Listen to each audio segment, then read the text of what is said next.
वालेकुम welcome to my YouTube channel और मैं हूं इमरान अली। आज का हमारा जो टॉपिक है वो प्रोनाउन। ठीक है। अब पहले हम सोचते हैं कि प्रो का मतलब क्या है। प्रो का मतलब है कि हावी हो जाना किसी के ऊपर।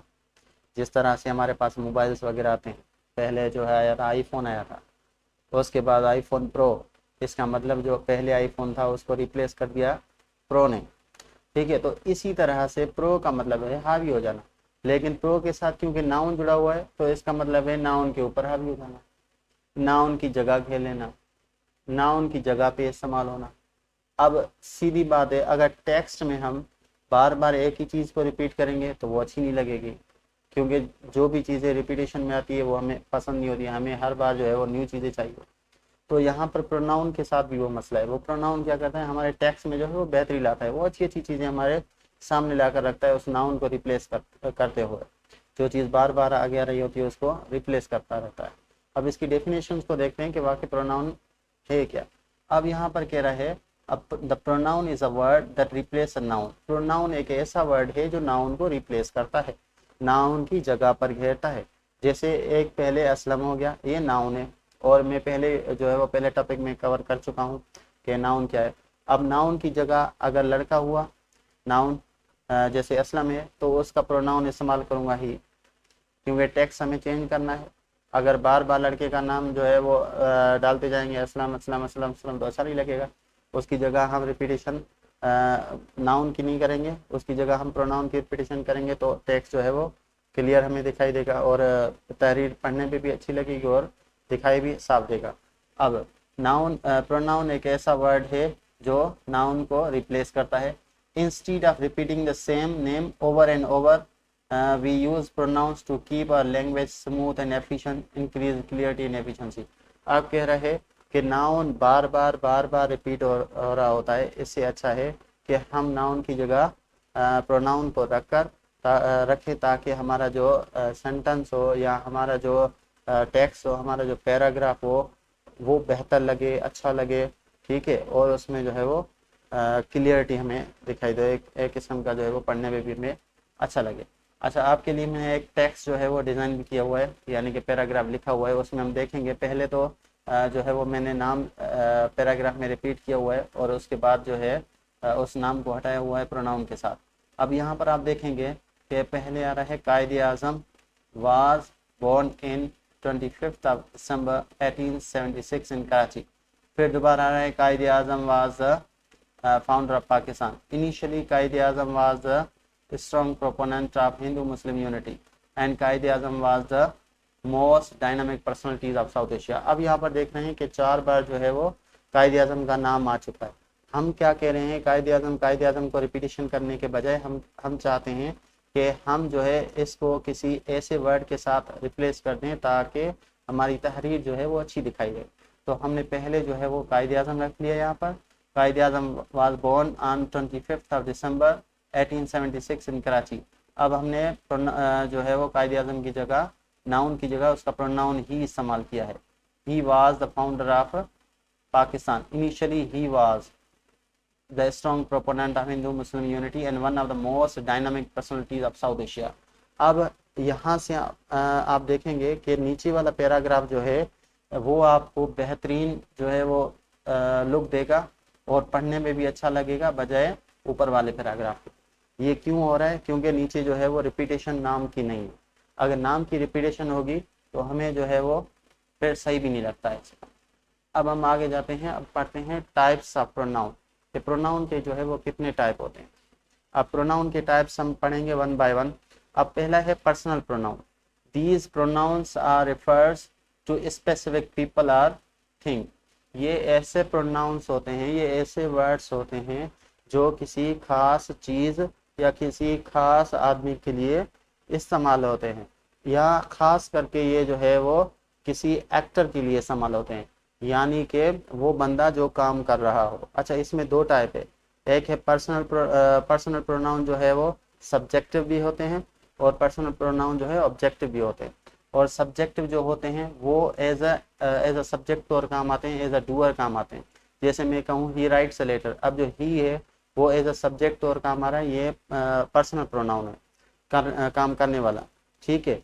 और यहाँ पर जो एक्टर वर्ड इस्तेमाल हुआ है, एक्टर मतलब काम करने वाला, सब्जेक्ट ये। तो सब्जेक्ट केस में हमारे पास है I, we, you, they, he, she, it, ये सारे जो है ऊपर वाले ये सब्जेक्टिव केस में। ये सब्जेक्टिव केस क्यों है? क्योंकि ये सब्जेक्ट की ही जगह आते हैं। उसके बाद हमारे पास जो है वो ऑब्जेक्टिव केसेस में भी है, जैसे मी, हिम, हर, और ये जो है ऑब्जेक्टिव केस में। जैसे letter is written by him, मिसाल के तौर पर मैं कहता हूँ he writes a letter is written by him. She cooks food, food is cooked by her. अब यहाँ पर जो ऑब्जेक्टिव केसेस इस्तेमाल हो रहे हैं वो भी पर्सनल प्रोनाउन के ऑब्जेक्टिव ही हैं। यानी कि यहाँ पर जो है वो पर्सनल प्रोनाउन दो टाइप के हैं, एक सब्जेक्टिव है, एक ऑब्जेक्टिव है, और ये किसी खास बंदे या किसी खास चीज़ के लिए जो है वो इस्तेमाल होते हैं। उसके बाद है डेमोन्स्ट्रेटिव प्रोनाउंस।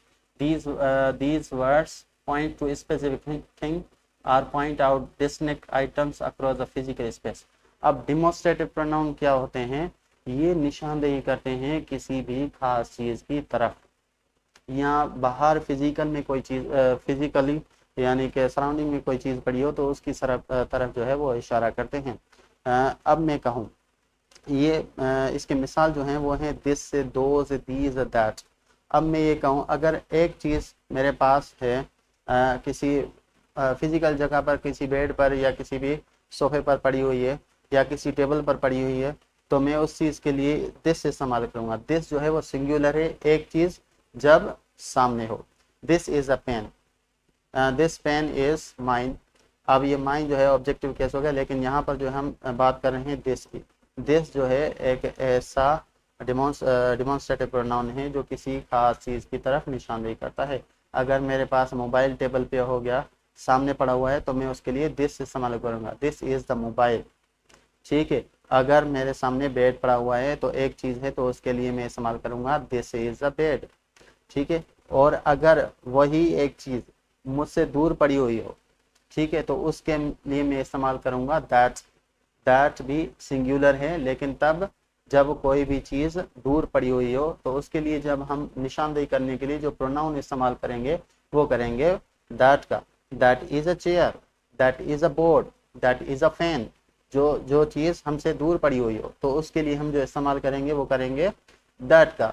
और वो दैट क्या है? सिंगुलर है, लेकिन किसको डिमॉन्स्ट्रेट करता है? वो एक चीज़ जो दूर पड़ी हुई हो, ठीक है। उसके बाद हमारे पास आता है दीज और दैट का, दीज और दोज का इस्तेमाल। अब जब बहुत सारी चीज़ें पड़ी हुई हो सामने, ठीक है, तो वो बहुत सारी चीज़ें जो है उसके लिए, उसको निशानदेही करने के लिए, उसको रिकॉग्नाइज करने के लिए, उसकी तरफ इशारा करने के लिए हम जो प्रोनाउन इस्तेमाल करते हैं वो है these. These are chairs, these are plows, okay, these are mobiles, these are tables, these are chairs, these are dice, these are fans, ठीक है। तो जब बहुत सारी चीज़ें हमारे करीब पड़ी हुई हों तो उसकी आइडेंटिफिकेशन के लिए, उसके यानी कि रेफरेंस के लिए जो हम वर्ड इस्तेमाल करते हैं, प्रोनाउन इस्तेमाल करते हैं, उसको कहते हैं दीज। अब दूसरा है दोज। दोज जब हमारे पास बहुत सारी चीज़ें हो लेकिन वो दूर पड़ी हुई हों, तो जो दूर पड़ी हुई हो उनको रेफ़र करने के लिए, उनकी जो है वो निशानदेही करने के लिए, उसकी तरफ इशारा करने के लिए हम जो वर्ड इस्तेमाल करेंगे प्रोनाउन वो है those. Those are pencils, those are erasers, those are boards, those are fans, those are windows, ठीक है। बहुत सारी चीज़ें लेकिन दूर पड़ी हुई हो तो उसके लिए हम दोज का इस्तेमाल करेंगे। और ये हमने जो है वो मैंने लिख भी लिया है और आप यहाँ पर देख भी सकते हैं। This is use for single thing near by you, that is use for a thing at a distance, these are use for a few things kept near by you, those are use for numerous things placed at a distance. This car, this is a car, ये एक car है। तो ये जो है एक car है जब सामने पड़ी हुई हो, तो मैंने उसकी निशानदेही करने के लिए जो प्रोनाउन इस्तेमाल किया है वो दिस किया है। अब दैट इज अ चेयर, अब ये चेयर जो है वो दूर पड़ी हुई है लेकिन है एक, तो इसके लिए मैंने इस्तेमाल किया है दैट। अब है दीज, दीज आर चॉकलेट्स, वो ये जो चॉकलेट्स हैं वो मेरे करीब पड़ी हुई हैं, तो उसकी निशानदेही करने के लिए मैंने दीज का इस्तेमाल किया है। अगर वो चॉकलेट्स या वो चीज़ें जो मुझसे दूर हों तो उसके लिए मैं, हो बहुत सारी प्लूरल्स में हो तो उसको हम दोज इस्तेमाल करेंगे, उसके लिए हम दोज इस्तेमाल करेंगे, जैसे यहाँ पर लिखा हुआ है दोज आर शीप्स, ठीक है। तो इसी तरह से हम इनका इस्तेमाल करते हैं। और उसके बाद है पजेसिव प्रोनाउन। और पजेसिव प्रोनाउन जो है वो जैसे वर्ड ही बता रहा है पजेसिव, यानी कि किसी के बारे में जो है मैं पजेसिव हो जाऊं, उसके बारे में उसकी मालकी दिखाऊं कि ये चीज़ मेरी है, ठीक है। सो ये क्या जाहिर करते हैं, दे इंडिकेट क्लियर ऑनरशिप, ये यानी कि मालकी जाहिर करते हैं कि ये चीज़ मेरी है। जैसे mine, yours, this chair is yours, ये चेयर जो है वो आपकी है, ठीक है। दिस पेन इज माइन, ये पंखा जो है वो मेरा है। दिस चॉकलेट इज माइन, ये चॉकलेट जो है वो मेरी है। दिस फूड इज हर्स, ये खाना जो है वो उसका है, ठीक है। तो ये उसकी हम मेरी या आपकी ये जो है वो ऑनरशिप जाहिर करता है, इसको हम कहते हैं पजेसिव प्रोनाउंस, ठीक है। माइन, योर्स, आर्स, हर्स, ये पजेसिव प्रोनाउंस है। और अगर मैं ये कहूँ my bag, your car, his pen, तो ये पजेसिव एडजेक्टिव्स हैं। अगर मैं कहूँ दिस इज माई बैग, तो अब ये जो है पजेसिव एडजेक्टिव। अगर मैं कहूँ this bag is mine, that chair is yours, अब ये जो है वो पजेसिव प्रोनाउंस होगा। पजेसिव प्रोनाउन मीन किसी की मालकी दिखाएं। कभी कभार पेन किसी की गुम हो जाती हैं, तो वो पूछता है कि भाई हु इज दिस पेन, हम कहते हैं दिस इज माइन। जिसकी भी होती है वो कहता है दैट इज माइन या दिस इज माइन। तो ये मतलब दिस इज माइन जो वर्ड इस्तेमाल कर रहा है, माइन जो है वो प्रोनाउन है, और वो क्या जाहिर करता है, पजेसिवनेस जो है वो जाहिर करता है कि ये इसका मालिक मैं हूँ, ये चीज़ जो है वो मेरी है। तो ये है पजेसिव प्रोनाउन। उसके बाद है reflexive pronoun. It is a pronoun in which a doer of any action will be the receiver at the same time, और it is used when the subject and the object are the same person. अब कह रहे reflexive pronoun एक ऐसा pronoun है जिसमें काम करने वाला यानी कि सब्जेक्ट, हर सेंटेंस में जो है वो काम करने वाले को हम सब्जेक्ट कहते हैं, और रिसीवर यानी कि वो चीज़ जिस पे काम हो, ये दोनों एक ही होगा, ठीक है। जैसे मैं खुद जो है वो लिखता हूँ, I read my self, I right my self, मैं खुद जो है वो लिखता हूँ। मैं खुद पढ़ता हूँ, आई रीड माई सेल्फ, मैं अपना खुद जो है वो पढ़ता हूँ। अब इसमें होता क्या है, जो काम करने वाला और जिस पे काम हो रहा है, जो काम करता है और जो काम करने वाला सब्जेक्ट और ऑब्जेक्ट, ये खुद जो है वो सेम ही होता है, एक ही बंदा होता है, ठीक है। अब इसमें जो है वो कौन कौन से रिफ्लेक्सिव प्रोनाउन है हमारे पास, वो है myself, herself, themself, ourself, yourself या योर सेल्फ, जो भी आता है वो इसमें सब्जेक्ट और ऑब्जेक्ट सेम होगा। जैसे शी कुक हर सेल्फ, अब यहाँ पर हर सेल्फ हो गया और शी, ये दोनों जो है वो एक ही बंदे को जाहिर कर रहे हैं, तो इसलिए ये रिफ्लेक्सिव प्रोनाउन है। अब मैं कहूँ दे रीड देम सेल्व्स, अब ये दे और देम सेल्व्स, ये दोनों जो है वो सब्जेक्ट और ऑब्जेक्ट दोनों जो है वो सेम है, ठीक है। तो इसको हम कहते हैं रिफ्लेक्सिव प्रोनाउन। अगर आपको समझ में नहीं आए तो आप जो है वो कमेंट सेक्शन में क्वेश्चन भी कर सकते हैं, ठीक है। आई होप आपको समझ में आ गया होगा। उसके बाद जो है हमारे पास वो है इंटेरोगेटिव प्रोनाउंस। अब इंटेरोगेटिव का मतलब ही है सवालिया। ऐसे प्रोनाउंस जो सवाल पूछने के काम आते हों उसको हम कहते हैं interrogative pronouns. The pronouns which are used to ask questions is called interrogative pronouns, e g. Who, whom, what, which, whose। ये एक ऐसे प्रोनाउंस है जो हमें क्वेश्चन पूछने में मदद करते हैं। They replace unknown nouns we try to identify. अब ऐसे नाउन, ऐसे नाम जो हम जानते नहीं हो, उनकी जानकारी हासिल करने के लिए हम ये वर्ड्स इस्तेमाल करते हैं, ये प्रोनाउंस इस्तेमाल करते हैं। जैसे मैंने पहले एग्जांपल दिया था, हम कहें हु इज दिस पेन, ये पेन जो है वो किसकी है। अब दूसरा बंदा कहेगा दैट इज माइन पेन, अब हमें पता चल गया कि वो कौन सा बंदा है, ठीक है। अब मैं ये कहूँ व्हाट इज योर नेम, आपका नाम क्या है, तो आगे से जो है वो जवाब आएगा कि उसका नाम जो है ये है।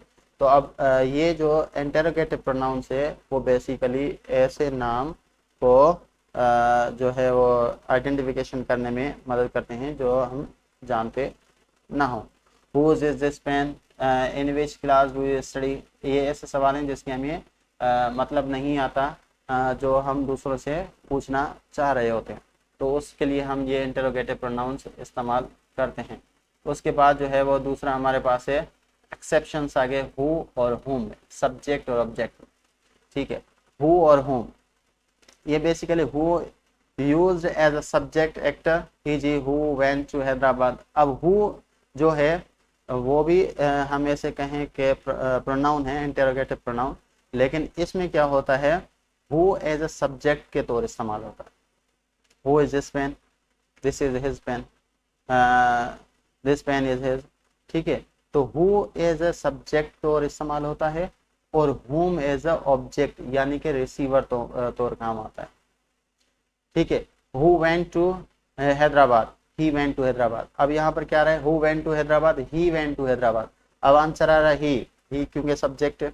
अब दूसरा है हुम कब इस्तेमाल होता है, use as a object receiver of an action. Whom कब इस्तेमाल होता है, जब जो ऑब्जेक्ट जो है कोई काम रिसीव करता हो। To whom should I write the application, you should write the application to him. अब यहाँ पर जो हिम है वो ऑब्जेक्टिव है, तो जहाँ पर भी आपको हिम का जवाब मिले तो वहाँ पर आप समझ जाना कि ये प्रोनाउन जो है हुम इस्तेमाल होगा। जहाँ पर भी ही का जवाब मिले वहाँ पर आप समझ जाना कि वो प्रोनाउन जो है हु का इस्तेमाल होगा। उसके बाद है सब्जेक्ट और ऑब्जेक्ट का कुछ एक्सेप्शन है, जैसे हम इस्तेमाल करते हैं नॉर्मल गलतियाँ वगैरह जो है वो करते रहते हैं। Me and him went to dinner, अब मी एंड हिम नहीं होगा। अब यहाँ पर जो है वो करेक्ट पैटर्न हमें देखना होगा। He and I went to dinner, he and I went to dinner, खुद को हमेशा लास्ट में रखेंगे। You, he and we, you we went, you and we went to Karachi और समवेयर एल्स। ठीक है, तो हम इसी तरह से जो है वो इसका इस्तेमाल करेंगे। बाकी मी, हिम, मी एंड हिम ये जो है वो ऑब्जेक्टिव केस हैं, तो यहाँ पर हम इस तरह से इस्तेमाल नहीं करेंगे। यहाँ पर हमेशा सब्जेक्ट ही सब्जेक्ट की जगह आता है और ऑब्जेक्ट ऑब्जेक्ट की जगह आएगा। अगर मैं ये कहूँ ना him is my best friend, नहीं होगा, तो यहाँ पर हिम को रिप्लेस करके हम ये कहेंगे he is my best friend, तो यहाँ पर जो है वो सही होगा। अगर मैं कहूँ शी कुक्स हर सेल्फ, ठीक है, अगर मैं यहाँ ये ऐसे कहूँ शी कुक्स हर सेल्फ की जगह हिम सेल्फ लिख लूँ, ये गलत होगा, क्योंकि हिम सेल्फ जो है वो लड़कों के लिए इस्तेमाल होता है, तो वो गलत होगा। ठीक है, और उसके बाद जो है इनडेफिनेट प्रोनाउंस हमारे पास आते हैं। अब इनडेफिनेट प्रोनाउंस क्या है, अब वर्ड बता रहे हैं इनडेफिनेट प्रोनाउंस, ऐसे प्रोनाउंस जो किसी खास चीज़ की निशानदेही नहीं करते, कोई भी हो सकता है। जैसे समवन, कोई भी हो सकता है, खास नाम नहीं है, खास चीज़ नहीं है, जो है वो एक तरह का माहौल बना हुआ है जिसमें से हम कोई भी आ जाए। ठीक है, इनडेफिनेट का मतलब ही ये है कि कोई भी खास चीज़ ना हो, ऐसा प्रोनाउन जो किसी खास चीज़ के लिए इस्तेमाल ना हो, नहीं होता हो। जैसे हम प्रोनाउन पर्सनल प्रोनाउन पर क्या है, वो आई, वही, यू, दे, वो किसी खास चीज़ के लिए इस्तेमाल हो रहा है। दिस, दैट, दीज, दोज, वो भी किसी चीज़ की निशानदेही करते हैं। लेकिन इनडेफिनेट प्रोनाउन जो हम पढ़ रहे हैं यहाँ पर, वो किसी खास चीज़ की निशानदेही नहीं करते, वो पता नहीं कौन किसी को भी जो है वो लेकर आते। जैसे समवन, कोई भी, अब कौन कुछ पता नहीं है, कोई भी आ जाए। ठीक है, एनीवन, आप में से कोई भी, anyone of you can come, आप में से कोई भी आ सकता है। एवरीवन, हर कोई। नोबॉडी, कोई भी नहीं। एनीथिंग, कोई भी चीज़। नथिंग, कुछ कोई चीज़ नहीं। समवन, कोई एक, जैसे ऊपर लिखा हुआ है। इज एट, मिसाल के तौर पर यहाँ पर सेंटेंस है someone is at the door, अब दरवाजे पर जो है वो कोई है, अब कौन है वो हमें नहीं पता, जब हम जाएंगे तो पता चलेगा। नो बॉडी वाज एब्सेंट, कोई भी ऑप्शन नहीं था। ठीक है, तो ऐसे प्रोनाउंस जो किसी खास चीज़ की तरफ इशारा नहीं करते हों, किसी खास चीज़ के बारे में नहीं बताते हों, उनको हम कहेंगे इनडेफिनेट प्रोनाउंस। उसके बाद है डिस्ट्रीब्यूटिव प्रोनाउंस। डिस्ट्रीब्यूटिव प्रोनाउंस हम कहते हैं refer to a person a thing individually, ऐसे प्रोनाउन जो हर किसी बंदे के लिए अलग अलग इस्तेमाल हो। जैसे ईच, बहुत सारे बंदे क्लास में मौजूद हो, तो मैं कहूँ each one of you, each of you will give the presentation, आप में से हर कोई जो है वो प्रेजेंटेशन देगा। तो हर कोई इंडिविजुअली जो है वो तकसीम जो है वो चीज़ों की तकसीम हो रही है यहाँ पर, तो हर कोई बंदा जो है वो ये काम करेगा। तो इसलिए डिस्ट्रीब्यूटिव प्रोनाउन का इस्तेमाल हुआ है। डिस्ट्रीब्यूटिव प्रोनाउन इस्तेमाल तब करते हैं जब हम कहते हैं कि हर कोई बंदा, ठीक है। जैसे ईधर, ईधर मीन आप, either you or your friends will come to my invitation, आप या आपका दोस्त जो है वो मेरी दावत पर आ जाएगा। तो यहाँ पर भी मैंने तकसीम की, या तो आप या ना आपका दोस्त आएगा। या मैं यही कहूँ, neither you nor your friends will come to my invitation, ना आप और ना ही आपका दोस्त जो है वो मेरी दावत में आ जाएगा। तो यहाँ पर डिस्ट्रीब्यूटिव प्रोनाउन ऐसे प्रोनाउन जो तकसीम करें चीज़ों को, जो सेपरेट करे चीज़ों को बेसिकली। अब यहाँ पर कहें ईच रिसीव द प्राइज, हर कोई आप में से जो है वो इनाम जो है हासिल करेगा। नीदर वाज करेक्ट, कोई भी जो है वो सही नहीं था। अब सारों के बारे में करें, कोई भी सही नहीं था। तो ये जो है वो इनडेफिनेट प्रोनाउन से, डिस्ट्रीब्यूटिव प्रोनाउन से जो तकसीम एज अ तकसीम के तौर पर काम आता है, ठीक है। हर किसी की निशानदेही करते हैं कि ये चीज़ ये है, ये चीज़ ये है। उसके बाद है रेसिप्रोकल प्रोनाउन। अब रेसिप्रोकल प्रोनाउन का मतलब है कि उलट जाना। वैसे मैंने एक की मदद की, वो मेरी मदद करे, ठीक है। अब जैसे ईच अदर है, वन एन अदर है, the friends help each other, दोस्तों ने एक दूसरे की मदद की। The teams congratulated one another, team ने जो है वो एक दूसरे को जो है वो मुबारकबाद दी।